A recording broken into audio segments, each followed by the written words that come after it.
Hello, I'm doing a woodland camp tonight and I've brought the tarp with me. I'm going to be sleeping under the tarp. I haven't done a tarp camp since last summer, so I'm quite looking forward to this one. I'm in the Brecon Beacons again. I'm not too far away from the house. It's a favourite little spot of mine, this, and it's where I go when I want a quick getaway, when I want to get out for a quick camp. The sun's starting to go down, so I'm going to crack on now and get camp set up.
For our sleeping systems tonight, I've got a small lightweight tarp to lay out on the ground to keep the damp off.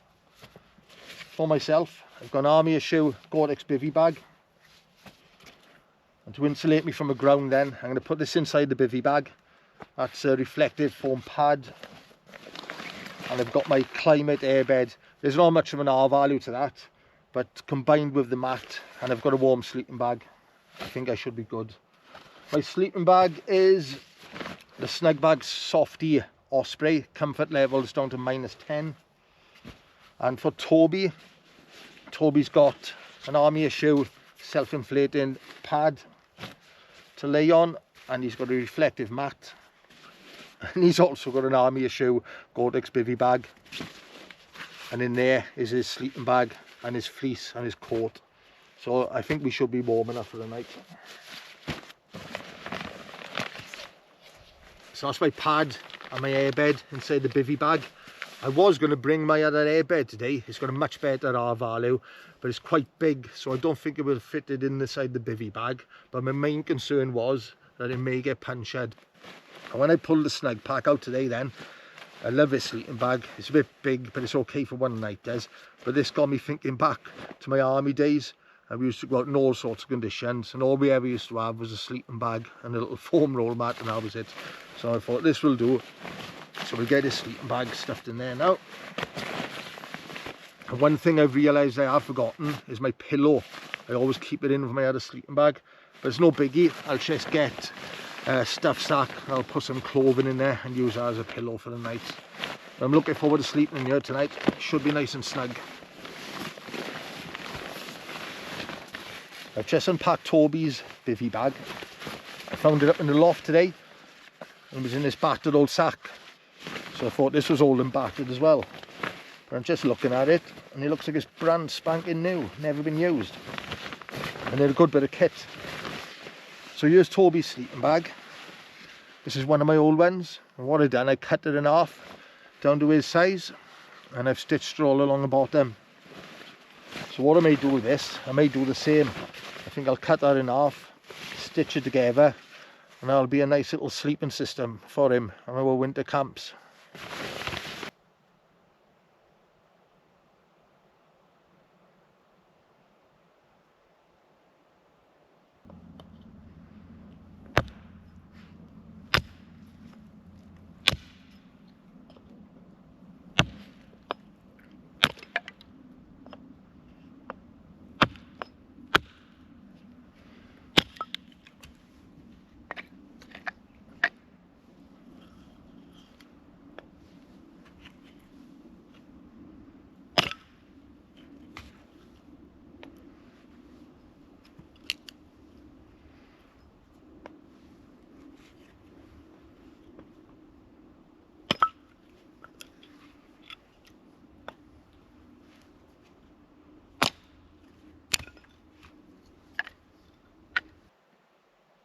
I'm getting food on the go now. I'm making a vegetable stew tonight.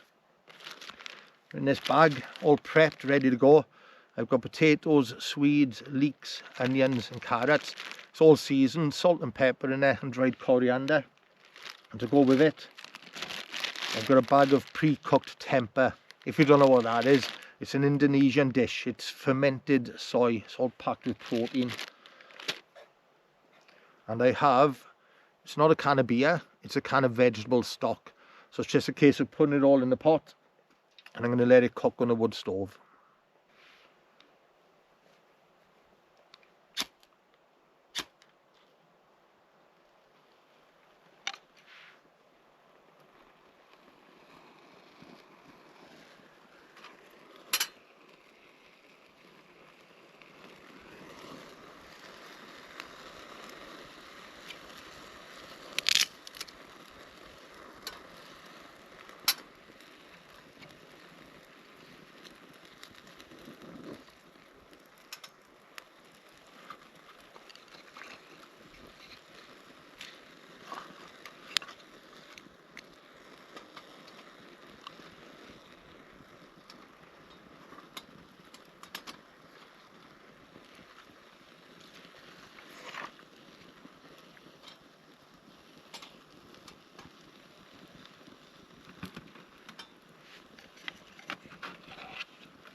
be careful I didn't pick up a can of beer and end up pouring that in there.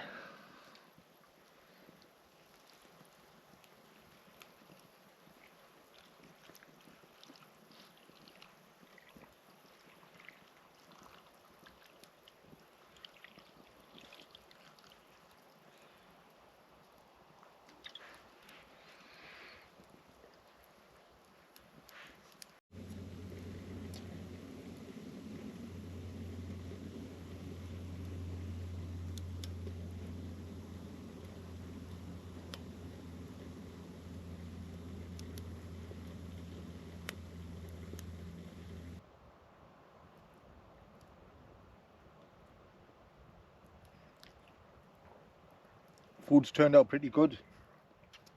It's quite tasty. I got a nice bit of crusty bread to dip in there as well.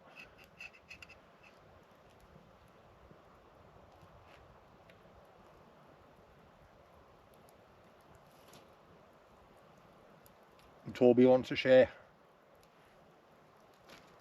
What do you dinner, boy?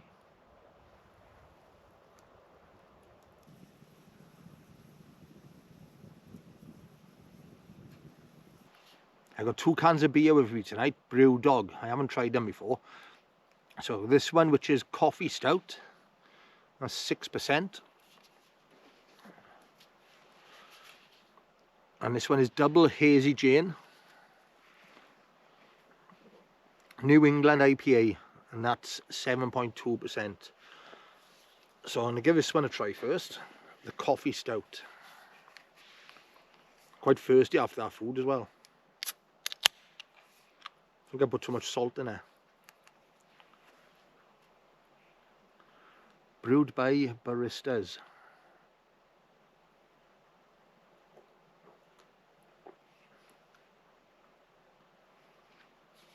That's okay. It's not bad. It's dark in colour like black coffee.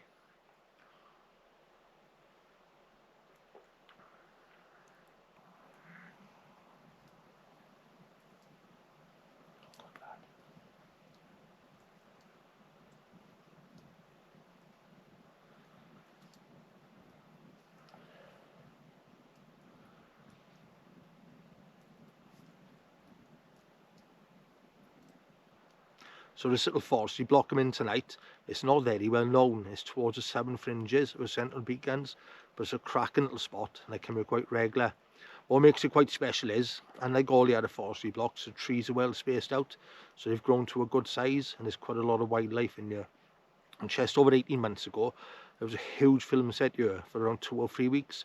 I didn't know what they were filming at the time, and later found out it was a Disney production. And they were filming Willow. Remember Willow from the late 80s?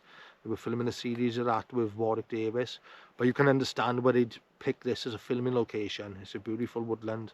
I'll do a bit of filming in the morning and I'll show you around.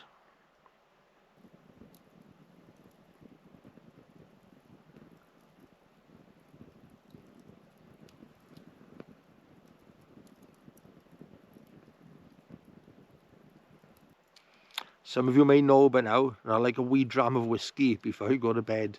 And I couldn't find my hip flask this morning. When I was looking for it, I came across these. It's a little gift set of miniature whiskies I had stored away in the cupboard. So in here we have, they're all blended whiskies. We've got the famous grouse. We've got Teacher's Highland Cream, which is high in peated malt, which I quite like. And we have the famous grouse Smoky Black, which is another peated whiskey. So I think I'm going to try the Teacher's first, Highland Cream, high in peated malt.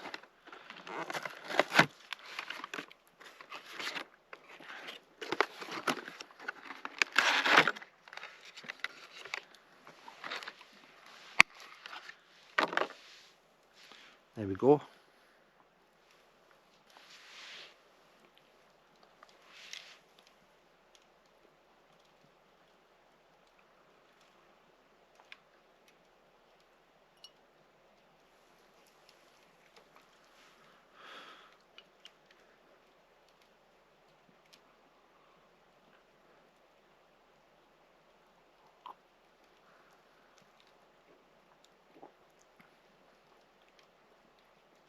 That's quite nice actually.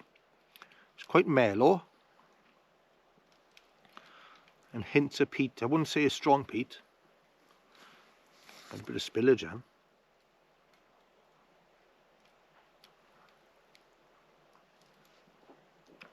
Yeah, it's quite nice. Toby's beside me, chilling on his sleeping bag. I was sitting here earlier, deep in thought, just staring into the fire. Toby was behind me, and all of a sudden he started growling, something he never does. I ignored it first of all. He started growling louder and louder, and I turned round. He was just standing there, transfixed, staring into the woods, staring into the darkness, like there was someone there, constantly growling. Luckily I don't get spooked, so I grabbed a torch. I took a little walk around the woods, but I couldn't see anything or anyone. But if it was, he picked up on it. But I took a walk to the edge of the woods then, and I thought I could see a mountain fire. I could see like an orange ball. But as I got to the end of the woods then, it turns out it's a moon. It looks like there's a blood moon out. I don't know if you get blood moons this time of the year, but that's what it looks like. And there's a clear sky full of stars. So it's not a bad night actually. It's quite a nice night.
Good morning. I'm enjoying my morning coffee in the woods, sitting here listening to the birds. There's a few rooks flying around and I could hear a pair of buzzards this morning. It's a great place to wake up. So we had a pretty good night. It was quite a cold one. I took a walk outside of the forestry block and there was a lot of frost on the ground, but you didn't feel it so much in the woods. So it's looking a little cloudy out there. I think we got a bit of rain coming in shortly. So I'm going to be finishing off my coffee and I'm going to start packing up.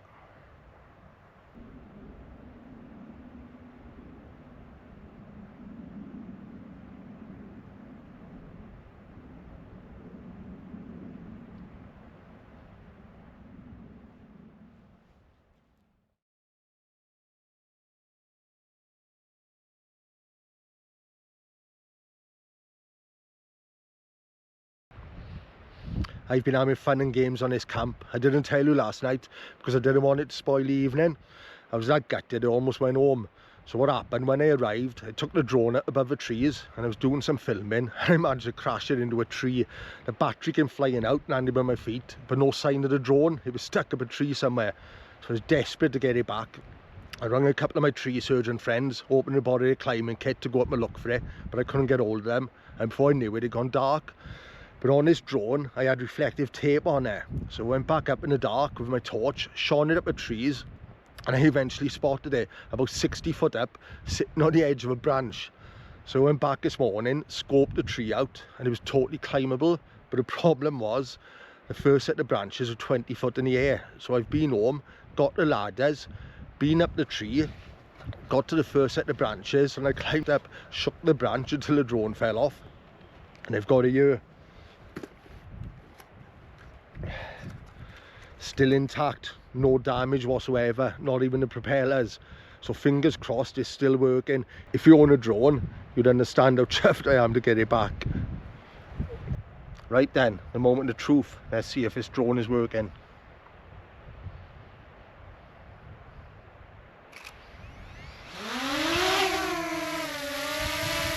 Hey!